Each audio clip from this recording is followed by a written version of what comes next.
Good morning my friends, কী অবস্থা আপনাদের সবার, কেমন আছেন? আজকে একটা সুন্দর দিনের ব্লগ নিয়ে চলে আসলাম। আর আজকের দিনটা কিন্তু খুবই ভালো কাটবে আশা করি, কারণ আজকে হচ্ছে মাহে রমজানের কততম রোজা আপনারাই কমেন্ট করে জানান তো। তো যাই হোক, এখন যেহেতু মাহে রমজান চলছে আর রমজানে কিন্তু বাসায় আত্মীয় স্বজন আসা যাওয়া করে এবং একসাথে সবাই মিলে ইফতারি করা হয়। সো যাই হোক, আমাদের বাসায় আজকে অনেক অনেক মানুষজন আসবে এবং খুবই কাছের কিছু মানুষ আসবে। আর সাথে অনেক অনেক ইফতারি বানানো হবে, সবাইকে দেওয়াও হবে আমাদের প্রতিবেশীদের। তো যাই হোক, সকালটা শুরুই হয়েছে আগে বারান্দার এই গাছগুলোর অবস্থা দেখে, কারণ আমার কিছুদিন আগে সেমিস্টার এক্সাম ছিল, সেই জন্য আমি এই গাছগুলোকে একটু সময় দিতে পারিনি। তাই আজকে খুব ভালো করে গাছগুলোর মধ্যে পানি টানি দিয়ে গাছগুলোকে একটু বাঁচিয়ে রাখার প্রচেষ্টা চালালাম। দেন রুমে এসে রুমটা ক্লিন করে তারপরে চলে গেলাম হচ্ছে একটু বাহিরে, কারণ বাহিরেও আমার একটু কাজ ছিল। তো এই যে বের হয়ে গিয়েছে অলরেডি, আর এই রাস্তাটা নিয়ে বলার কিছু নেই, আপনারা সবাই চেনেন। তো যাই হোক, বাইরে যাব বলেছি, সো তাড়াতাড়ি করে রেডি হয়ে চলে গিয়েছিলাম বাহিরে যাব। অ্যান্ড বাহির থেকে মোটামুটি ঘন্টাখানেকের মধ্যে কাজ শেষ করে, অ্যাকচুয়ালি কাজ বলতে ছিল একটা পার্সেল রিসিভ করা, কারণ আমি কিছুদিন আগে হচ্ছে একটা অর্গানিক মেহেদি অর্ডার করেছিলাম। তো আমার স্কুলের এক সিনিয়র আপুর কাছ থেকে, দেন সেই মেহেদিটাই আমি পিক করি আপুর কাছ থেকে। অ্যান্ড এছাড়াও আদার্স একটু কাজ ছিল, সেটা কমপ্লিট করে বাসায় চলে আসি। এই তো বাসায় চলে আসার পর আম্মুকে খুঁজে পাচ্ছিলাম না, ভাবলাম যে আম্মু হয়তো ছাদে, আসলে এসে দেখি আম্মু ছাদে, তাই তাড়াতাড়ি করে আম্মুকে নিচে নামি। দেন আমি আর আম্মু মিলে বসে পড়লাম টুকটাক যা কিছু কাজ আছে আমাদের সেগুলো গুছিয়ে নেওয়ার, কেননা যদি রান্না করার আগে জিনিসগুলো গুছিয়ে নেওয়া যায় তাহলে খুব সময় সাপেক্ষ হয় রান্না করাটা। আর এখানে চিকেন টিকেন সব ম্যারিনেশন করে নিচ্ছিলাম, একটু একটু করে কেটে নিচ্ছিলাম আর কি, সেটারই ক্লিপ নিচ্ছিলাম। কারণ এত মানুষের রান্নার জন্য হঠাৎ করে তো আর সব ক্লিপ একসাথে নেওয়া যায় না, তাহলে ভিডিওটা অনেক লং হয়ে যায়। আর এখানে ধনিয়া পাতার একটা চাটনি তৈরি করেছিলাম, আর এখানে টমেটো সস ছিল, এই সসটা কিন্তু আম্মু নিজেই ঘরে প্রিপেয়ার করেছে।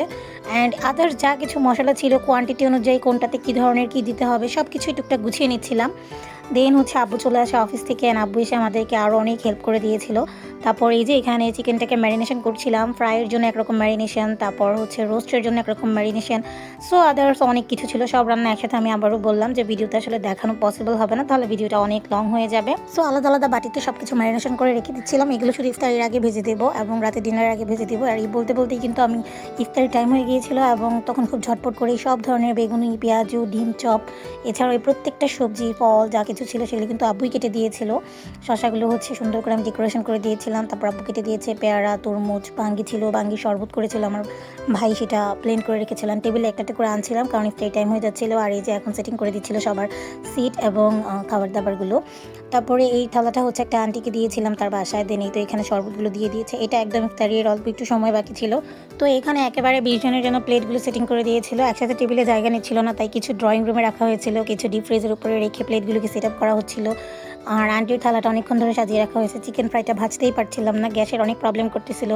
তো তারপরে অনেক কষ্টে আর কি একদম আজান দেওয়ার 5 মিনিট আগে সব কিছু কমপ্লিট করে দেন হচ্ছে আমাদের বাসায় মেহমানরা চলে আসে। এখন হচ্ছে এখানে বাঙ্গি শরবতের জন্য আবার গ্লাস সেটিং করা হয়েছে, তাই বাঙ্গি শরবতগুলো ঢেলে দেবে। তারপর ভাইয়া হচ্ছে প্রত্যেকের প্লেটে জিলাপি, খেজুর, টুকটাক যা কিছু ছিল সেগুলো খুব যত্ন সহকারে আর কি এখানে দিয়ে দিচ্ছিল প্রত্যেকের প্লেটে, কারণ একার পক্ষে তো আসলে এগুলো করা পসিবল না, যে রান্না করবে সেটা আসলে এগুলো ডিস্ট্রিবিউট করতে পারবে না।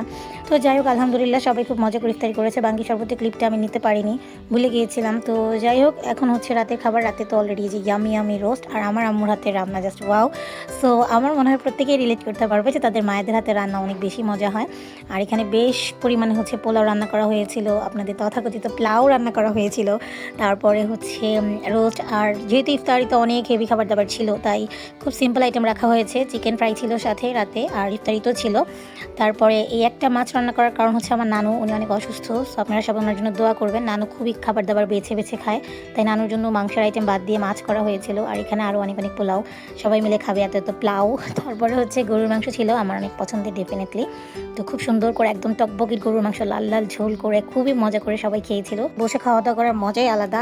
এখানে আমার ছোটো আন্টি হচ্ছে সব কিছু বেড়ে দিচ্ছিল, বাচ্চাদেরকে আগে খাইয়ে দেওয়ার ব্যবস্থা করা হয়েছিল। আর এর মাঝে তো কফি খাওয়া হচ্ছিল, চা খাওয়া হচ্ছিল, আর অনেক অনেক আড্ডা দেওয়া হচ্ছিল। বাচ্চারা যখন হচ্ছে ডিনার করতেছিল তখন হচ্ছে বড়রা আমরা সবাই কফি খাচ্ছিলাম আর একটু একটু করে চিকেন ফ্রাই খাচ্ছিলাম। সো সব কিছু মিলে দিনটা অনেক ভালো কেটেছে। আর তারপর আমার আন্টিটা চলে গিয়েছিল রাত্র 12টার একটু আগে। সো আজকের ভিডিওটা আপনাদের কাছে কেমন লেগেছে অবশ্যই কমেন্ট করে জানাবেন।